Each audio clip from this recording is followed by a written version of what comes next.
Halo, kembali lagi. Kali ini aku bareng sama David dari Kiss Entertainment. So, hari ini ada David.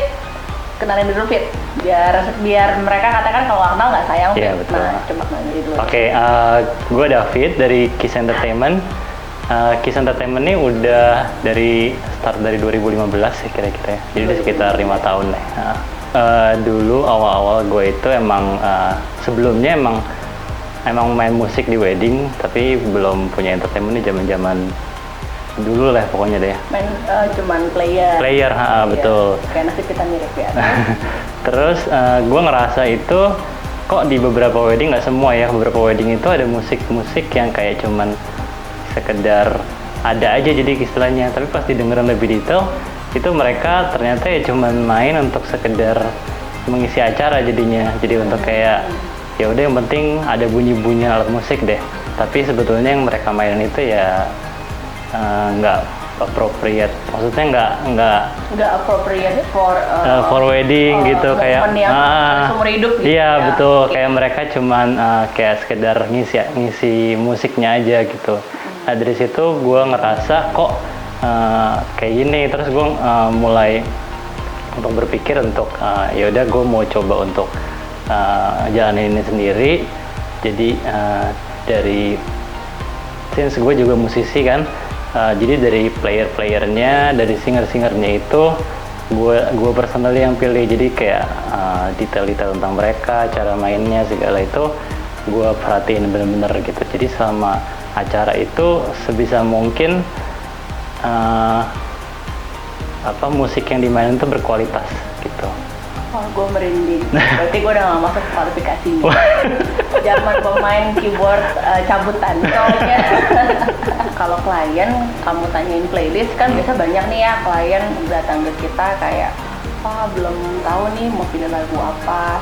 Emang lagunya yang mana aja harus cari sih. Sedangkan mungkin kalau kita kan memang dari practitioner wedding yang biasa hadapin klien, kita udah tahu nih lagunya lagu Brand and Brand atau lagu mana. Nah, prosesi aja.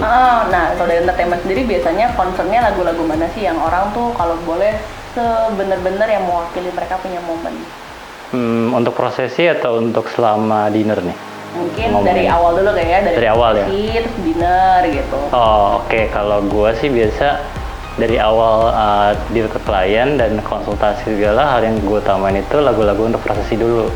Jadi yang paling penting itu parents and siblings entrance, terus bride and groom entrance, terus kalau ada juga wedding dance, either itu first dance atau dance sama papa, terus wedding kiss sama juga wedding toast. Itu untuk lagu-lagu prosesi. Itu dulu biasa yang gue kejar ke klien. Karena tuh playlistnya tuh dari mana?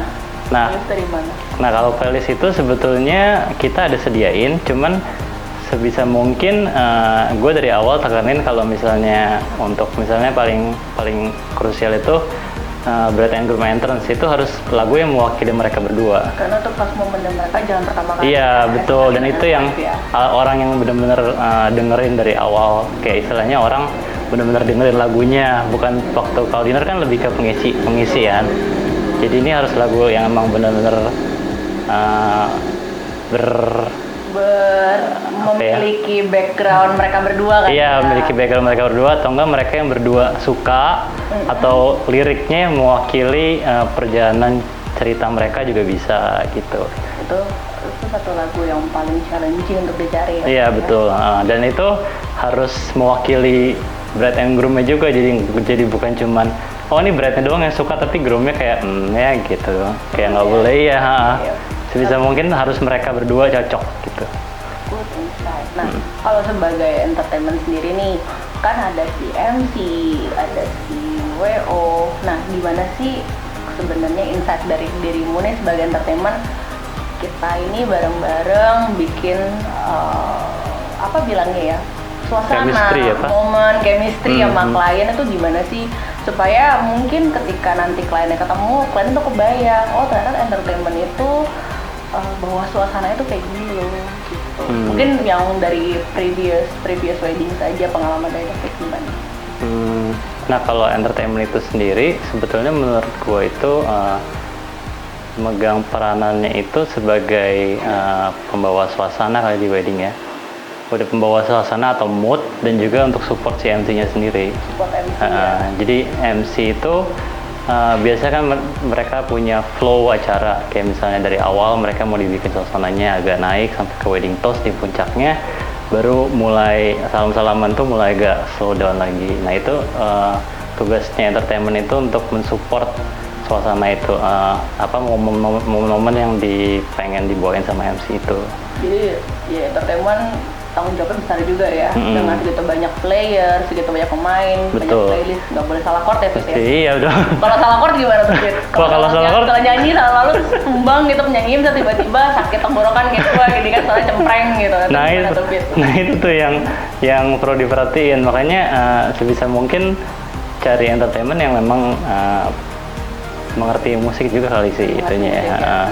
Jadi mereka jadi itunya istilahnya filternya lebih ketat kali ya untuk playernya dan singernya. Dan filternya lebih ketat ya. Gitu. Oke, nah gue punya beberapa pertanyaan yang tadi sudah gue mention di awal nih. Misalnya pertanyaan pertama, biasanya kalau milih lagu prosesi tadi kan udah bahas nih, ada pilih lagu ini. Nah kesinambungannya seperti apa sih dari lagu-lagu yang dipilih? Kenapa lagu-lagu itu harus kesinambungan? Misalnya pas prosesi awal masuk aja Fit, misalnya lagu yang kita pilih untuk lagu yang orang tua, entrance-nya pengantin, sampai minimal sampai wedding toast aja, segitu aja. Dari mereka masuk, mereka ngobrol, mereka masuk, mereka naik atas panggung, mereka pouring champagne, mereka ini tuh lagu-lagunya gimana sih gitu loh, supaya moodnya jalan. Kasih contoh aja satu. Jadi itu lagunya harus satu style kali ya, satu tema gitu. Ya, satu tema ya. Kalau bisa mungkin temponya juga nggak boleh terlalu jomplang gitu. Misalnya kayak dari paling gampang dari parents, siblings, terus langsung ke bride and groom. Itu misalnya satu lagunya lagu lambat kayak parents ya, lagu lambat. Terus tiba-tiba bride and groom lagu cepet. Nah itu jadi kita karena momen itu nyambung satu sama lain, begitu dari parents ke bride and groom langsung perubahan temponya begitu jauh, itu jadi suasananya langsung tiba-tiba moodnya beda gitu. Jadi sebisa mungkin mereka dipilih lagu yang lagu antara bride and groom sama parents itu yang mirip atau suasananya dan temponya juga, karena itu merupakan satu kesatuan. Kayak istilahnya dari awal benar-benar parents masuk sampai ke wedding toast itu musik itu nggak boleh putus sama sekali. Iya, karena itu jadi harus dipilih semua momen itu berkesinambungan lagu-lagunya. Nah, nextnya nih aku mau nanya, kan format entertainment banyak ya, ada format yang misalnya cuma satu singer, satu pemusik, atau formatnya mungkin satu band, satu singer, atau gimana. Nah, boleh nggak kasih kita insight tipe-tipe nih, itu kan formatnya beda-beda, cocoknya buat di mana aja, atau kenapa sih format-format itu untuk suasana yang apa aja? Gitu.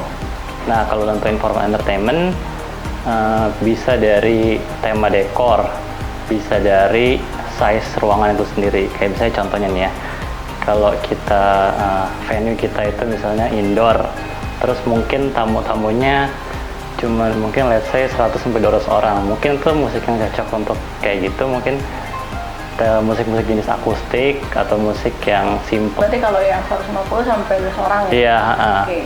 Karena kalau misalnya indoor terus yang besar kapasitasnya atau yang model ballroom yang udah mungkin 700 sampai mungkin ribuan orang itu cocoknya musik-musik yang lebih mungkin masuknya bisa ke mini orkestra atau yang untuk style yang klasik dan pop. Terus kalau untuk musik style yang jazz itu mungkin bisa masuk ke big band, atau mungkin format mini chamber itu untuk musik-musik love song atau musik-musik top 40 istilahnya lah, musik-musik yang terkenal gitu. Gitu. Yang top 40-nya ya? Iya, top 40 di wedding yang sering-sering dibawain. Boleh tahu nggak kalau misalnya yang sebenarnya paling aman untuk orang dengan medium size wedding, biasanya kamu suka kasih masukan-masukan nggak sih? Mendingan kayak gini aja, atau memang biarkan mereka yang memilih? Dari format ya. Formatnya. Kalau format sih aku bilang paling aman itu band sih. Paling aman band. Iya, jadi 4 atau 5 orang. Karena format itu lumayan versatile untuk semua genre sih. Jadi bisa semua jenis. Kayak formatnya itu biasanya yang paling aman drum, bass, saxophone, keyboard, gitar gitu tuh. Mereka bisa mainin lagu jazz, bisa main lagu pop, bisa main lagu rock atau apapun gitu. Penuh ya? Iya penuh. Penuh Iya, gitu ya, itu alat-alat musik yang istilahnya apa sih core instrumennya gitu sih biasanya. Iya. Nah, the last but not the least nih, kira-kira ada nggak saran dari dirimu untuk mereka? Tadi kan kita udah banyak bahas nih ya, entertainment yang baik, entertainment yang maksudnya formatnya seperti ini, untuk wedding seperti ini. Cuman aku minta kamu kasih kita insight nih, kira-kira sebenarnya di luar itu apa sih supaya kita tuh ada chemistry-nya sama entertainment? Oh, itu bisa lebih ke chemistry sama si ownernya sendiri juga bisa. Kayak misalnya dari pertama kali nanya-nanya harga dulu, mungkin dari cara mereka jawabnya itu mungkin udah kelihatan, oh kayaknya orangnya enak nih, atau dari telepon gitu. Terus bisa juga dari style si entertainment itu sendiri. Biasa sekarang entertainment ada yang menonjolkan style-style tertentu, kayak misalnya mereka seringnya lihat di portfolio mereka lagunya jazz semua, atau lagunya lebih ke pop semua yang love song, atau lagu-lagu singernya kebanyakan nih cocok tuh lagu-lagu R&B yang tahun-tahun 90-an gitu. Itu biasa ada benang merahnya dari setiap entertainment itu, mereka spesialisnya apa itu ya. Jadi mungkin dari situ moodnya dapet ya, dari kecocokan sama si kliennya sendiri sih. Karena mereka mungkin ternyata si Bride and Groom ini suka lagu-lagu zaman Westlife yang tahun 90-an gitu tuh. Nah, kayak gitu tuh mulai bisa dicari dari situ. Kira-kira nih sebelum kita selesai, sharing dong soal strong point kamu, sekaligus kasih pesan-pesan buat kita semua. Silakan David. Oke, kalau untuk dari Ki sendiri mungkin selling point-nya itu di gue sendiri yang kebetulan mungkin juga musisi dan juga ngerti musik, maksudnya gue pendidikan formal juga di musik. Jadi seperti yang tadi gue bilang, filternya lebih ketat, jadi semua musisi dan player yang apply istilahnya ke gue itu, gue tahu mainnya kayak gimana mereka, style mereka kayak gimana, dan gue bisa lebih ngejelasin secara detail tentang nyambung atau enggak sih sama lagu-lagu yang kalian pilih gitu, untuk rekomendasi lagu gitu. Ya. Oke, Fit, silakan. Kita mau say goodbye. Ada pesan-pesan terindah terakhir dari dirimu? Oke, untuk bride and groom, calon bride and groom yang lagi mempersiapkan weddingan, enjoy the preparation, good luck untuk persiapannya, dan semoga kalian ketemu entertainment yang cocok, yang bisa memenuhi keinginan dan kebutuhan kalian. Yang klik ya? Ya, yang klik. Oke, thank you David. Sama-sama. Itu David dari The Kiss Entertainment. Kalau kalian masih mau tanya-tanya, kalian bisa cari dia di Instagram juga, atau bisa tanya-tanya ke aku juga. Dan that's all for today. Aku Nika dari Pas VO. Thank you.